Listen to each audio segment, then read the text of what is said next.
Yun. Magandang umaga mga fishing. Good morning, good afternoon, and good evening. Sa namang sulok ng mundo. Ngayong umaga mga fishing.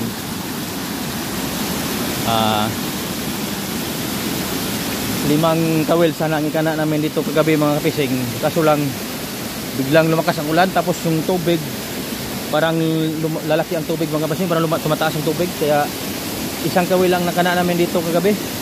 Umuwi kami. Maganda sana kung nakakana tayo dito ng 4 na kawil mga fishing, kasi napaganda ang ano ng tubig. Oh, ang ganda. Ito ang maganda sa paglagay dito ng taan o kawil mga fishing.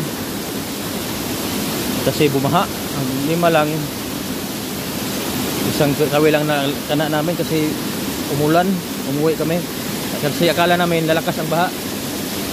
Hindi pala umulan, hindi pala tumuloy ang ulan kagabi. Kaya isang kawil lang. Ang bala ko sana tong kawil na itong mga fishing, mamayang hapon na sana namin titingnan. Kasi magkana kami uli, lalagyan uli namin ng kawil.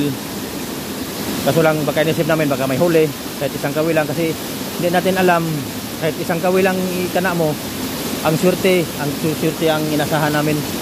Baka surtehin kahit isang kawil. Ayun, tinignan na ng kasama ko mga fishing. Senior pa rin kasama ko mga fishing.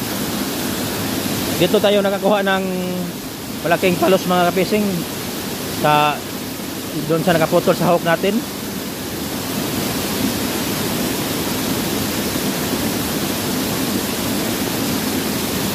Nahuli na natin yung nakaputol sa hawk mga fishing, pero ngayon binalikan na naman namin.